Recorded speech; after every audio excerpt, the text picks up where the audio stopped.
Ndugu zangu wote mliofika katika viwanja hivi vya Chinangali Park, leo ni siku ya nyuki duniani. Ndugu zangu, tunawaambia tumekusanyika kwa jambo moja la msingi sana, kumpongeza mdudu nyuki kwa mambo mengi ambayo anatuletea katika nchi yetu ya Tanzania. Nyuki kwa uhai na uchumi imara, tuwahifadhi ili nyuki hawa waendelee kutuletea maendeleo ya Tanzania. Shimo la nyuki tusilichome moto, ndugu zangu. Tuangalie nyuki wanaotuletea faida. Nyuki hawa wanatuletea asali, nyuki hawa wanatuletea nta, nyuki hawa wanatuletea maziwa ya nyuki, na pia nyuki wanatuletea gundi pamoja na mapambo mbalimbali. Wanyamwezi wanasema mkosi wakapata mwisokola. Nyuki huyu ana faida kubwa sana. Ndugu zangu wananchi wa Dodoma, sisi wana Dodoma tunajivunia kwamba Dodoma ni fahari ya Watanzania. Leo hii tunataka kuwapongeza nyuki kwa mambo makubwa wanayotuletea katika nchi yetu ya Tanzania. Faida zake tunaziona. Nitasema mengi kuhusiana na kauli mbiu nzuri ya nyuki ambayo tunaiona na tuwahifadhi. Kulindi la ruhusa sasa ya kunengula mang'oma jama. Tumemaliza ujumbe wetu tumetoa. Kulindi la ruhusa sasa ya kunengula mang'oma. Tumemaliza ndugu zangu. Tutaendelea kumpongeza mdudu nyuki. Kulindi la ruhusa sasa ya kunengula mang'oma jama. Tumemaliza ujumbe wetu tumetoa. Kulindi la ruhusa sasa ya kunengula mang'oma.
Bado nawakumbusha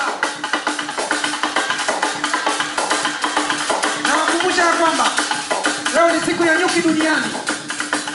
Tuendelee kuenjoy, tuendelee kumpongeza mdudu huyu kwa mafanikio makubwa anatuletea katika nchi yetu.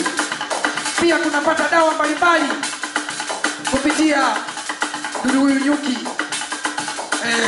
Kwa chakula pia nyuki anatuletea.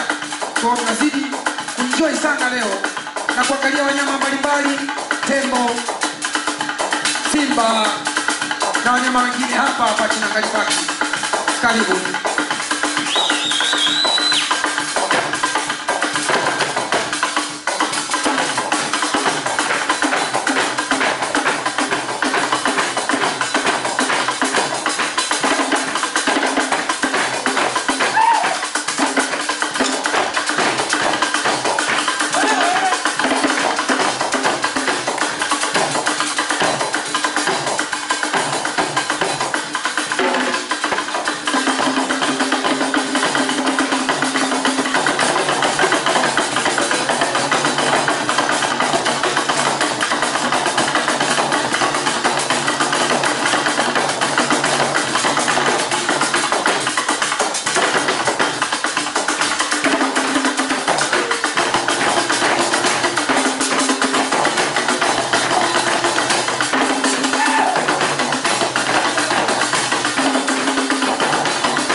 sana au ni Dodoma One Theater.